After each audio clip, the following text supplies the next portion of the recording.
lot of people say 62. That was yesterday. You got to keep track, you see. In 61 days, could they hire a bunch of new people? Could they buy a lot of new equipment? Could they buy a bunch of new machinery and stuff? No. 61 days, you can't do anything but what? Use what you have, and maybe buy a few nuts and bolts, but you can't spend any real money in 61 days. But how about the fact that all of these people already had a job? There must have been something that wasn't going to get done, right? If they all went to work on this car. I looked for it. I never found it. Somehow everything got done. Now let me tell you what else happened. The car was being built out at Weissach, 4 or 5 kilometers away from the main plant. I would go out there after I finished my chores, maybe 6 o'clock or something, and people would start arriving that work in the cafeteria, in the finance department, all over the plant. They would jump in their cars, drive out to Weissach. They wanted to help. They were cleaning parts and sweeping the floor and running errands and bringing coffee. And at 11 o'clock at night, I'd have to say, all right, folks, tomorrow is another day, and they didn't want to leave. You know, they were still busy with building this temple. A few days after I made the decision, let's go racing, my telephone rang at my office. I picked up the receiver, and a man's voice said, Mr. Schutz, my name is Jackie X. I am a retired race car driver. Yeah, right. This guy was the leading long-distance sports car driver in the entire world. If the rumors I am hearing are true, I would like to once again drive a Porsche at Le Mans.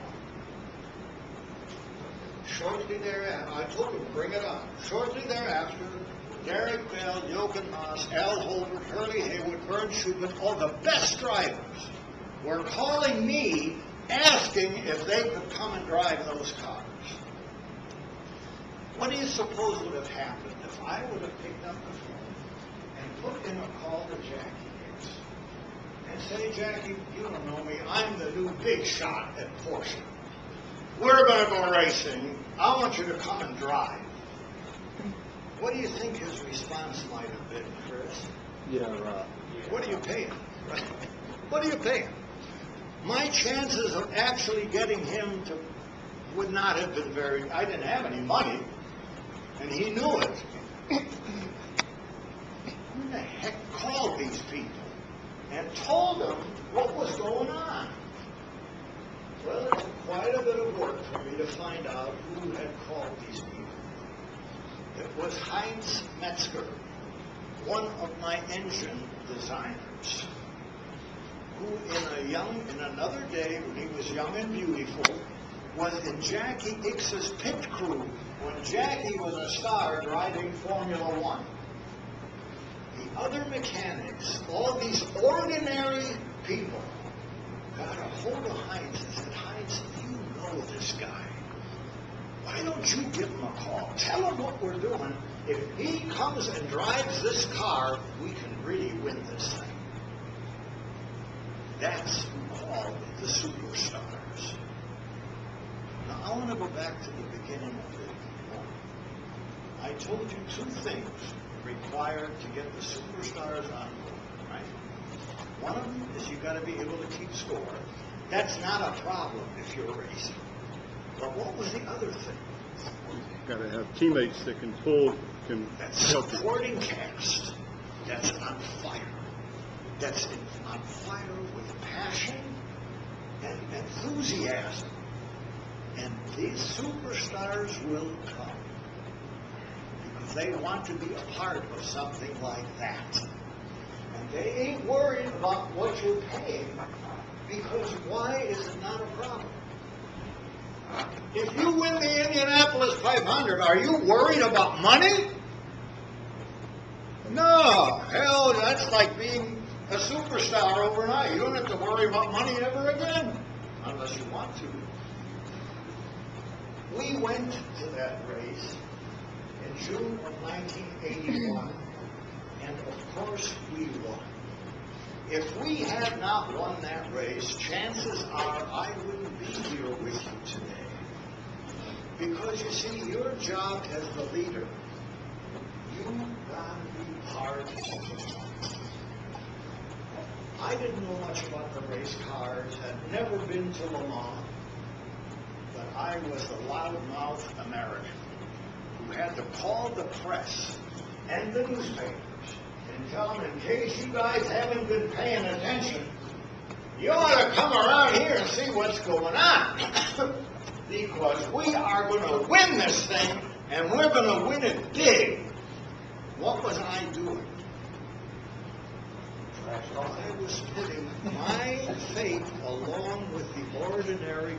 You understand what I'm talking about? You got to be part of it. You got to show your commitment, and you got to put it on the line. You can't sit up in an ivory tower and say, "Oh, I hope these guys figure out what they're doing." You got to be part of it if you're going to be this leader. See? We went to that race, and of course we won. I'm going to tell you a couple of other things that happened. For the first time in over 20 years, Professor Porsche came to the race. I made damn sure he was there. All of my union stewards, all 9 of them, piled them in a bus, took them to Le Mans. They were all there to see their people perform. They never forgot. I'm telling you, members of the family who weren't even interested in the company came, and they were there. We won that race, but not only did we win the race, we set a whole new standard for 24-hour racing. For the first time in the history of that 24-hour race, the winning car ran the whole 24 hours, and nobody ever laid a wrench on it. All we did was add oil and fuel, change the brake linings and the tires. It was a whole new standard. From that day on, anybody who wanted to take Porsche on in a 24-hour race knew, I don't care how fast their car was or anything else, if they were not able to implement flawlessly, if anybody made a mistake, and I'm not talking about the driver, anybody who assembled the car, who worked on the car in the pits to change, if anybody made a mistake, you were not likely to beat Porsche, because we didn't make mistakes. We won that race, and we never again lost. I left in 1988, and that was the last year we won. But we won every year. After that 81 race, disaster struck. Disaster struck in the form of change. All the rules changed. The Porsche 936 was never allowed to race again. No more welded steel tube frames with cosmetic fiberglass bodies. For the first time, we had to build what is now called a tub, which is kind of a central structure of a car. Today it's made out of Kevlar and carbon fiber. We didn't have those materials back then. We had to build it out of aluminum, like building an airplane. In the winter of 1981, 1982, in 4 months, that bunch designed a whole new race car. And in 1982, we went back to the 24 hours of Le Mans with 3 brand new cars called Porsche 956s that had never raced before. They were numbered 1, 2, 3. And that's how they finished.